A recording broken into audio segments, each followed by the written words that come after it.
First, what I'm going to do is add my sugar to the drink. So I've got my 50-50 mix here of brown sugar and white sugar. I'm going to do 1 big heaped teaspoon, or you could do 1 teaspoon or half a teaspoon of brown sugar and half a teaspoon of white sugar. So that's straight into my mixing glass here.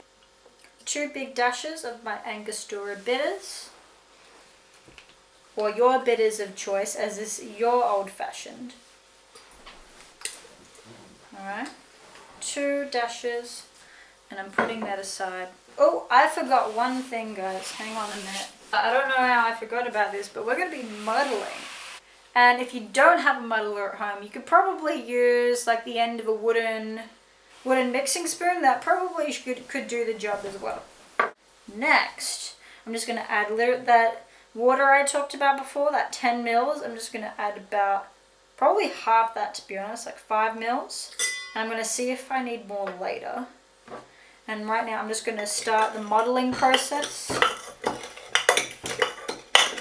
So I'm just dissolving all those sugars in there. Now it's up to you how grainy, I guess, you like your old fashions. If you're a bartender, you might know this trick, but if you don't, here's a little fun fact.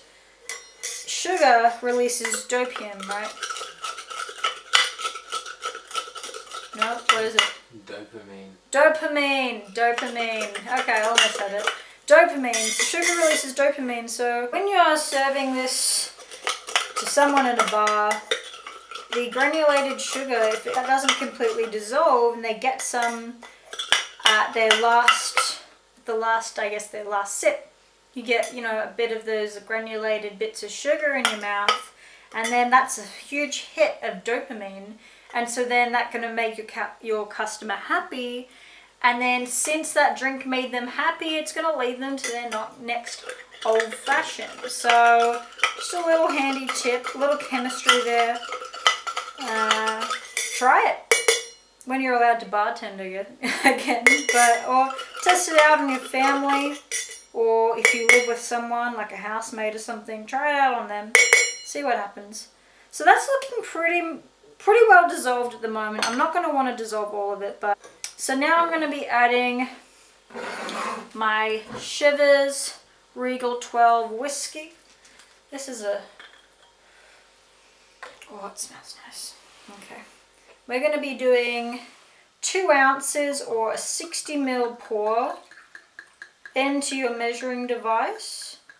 You don't want to pour it. You don't want to measure this over your shaker or your mixing glass in case you spill a little too much or a little too less, and that's going to change the balance of the drink. So you don't want to do that.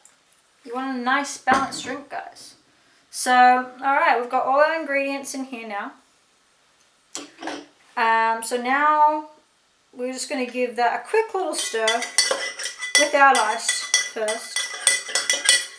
Alright. And now I've got my chilled old-fashioned glass here ready to go. And next I'm going to want some ice, obviously. So ice is very important when it comes to stirred cocktails. How I like to do it, and I found the fastest way to do it at home, is having a few big blocks of ice.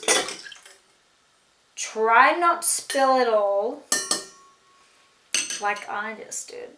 And then just add a few big blocks. And then I'm going to have a few smaller cracked pieces as well. So the big blocks help create the chill factor, and the smaller cracked pieces help create the diluted factor. So when you may ask me, oh, how do I make big blocks of ice? Well, you can use molds. You can also check out the Educated Barfly. He has some good videos on how to do it as well. You can just use like a baking tray. As long as your freezer is nice and clean, and just chip your own ice. So now we're going to stir. I'm going to stir this for about 30 seconds or so.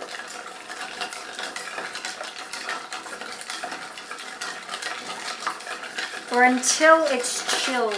Starts to frost on the outside of my shaker release, which it's already started to do.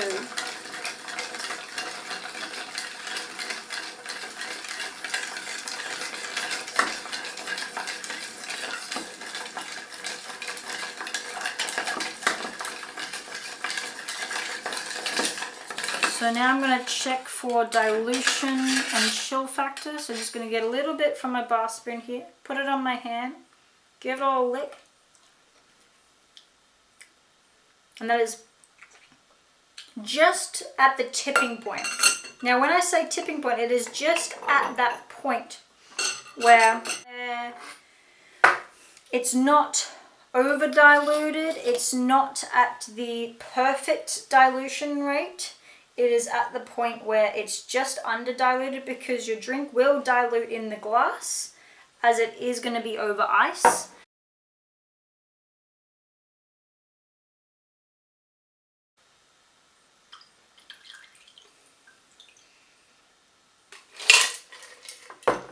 Put that aside. Now I'm just going to add a big ice cube. Going to place it gently with my bar spoon so I don't splash it everywhere. And I'll add one more just because I like my old fashions to be nice and chilled. And when it comes to garnishes, you're going to want to pair it with your spirit forward drink, because it's the original cocktail. It does suggest to use an orange peel and lemon peel. It pairs better with the orange peel as it has a lot more orange peel notes. It doesn't have any lemon, so that's why I'm using an orange peel. So I'm just going to express the oils of my orange. Now obviously if you peel your orange peel like as soon as the drink is ready, it's going to have a lot more aroma to it, but I did save this from just earlier before making some orange juice, so it is a little bit dried up, but I can see the oil on top, so it's still expressed the oils, and that's all you want really.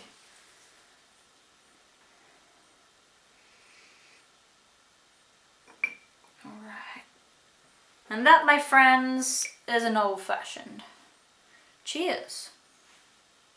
Fashion. Let's give it a taste. Alright, so first the aroma. Acidic, citric. I get all the orange peel notes as soon as it hits my face, or hits my nose. Fantastic. First thing I get is the honey from the Chivas Regal. I get a bit of the cinnamon spice. Then I get a little bit of those apple notes, those bit of apricot. And then it's really nicely balanced with the bitters. And then at the very end, the granulated, the brown sugar and the white sugar complement each other really nicely at the end. So it's kind of like a full rounded experience of flavors in your mouth at the same time. As always guys, everything that I used to make this drink will be in the description below. Have a great night, and I'll see you in the next Melrose Mixes.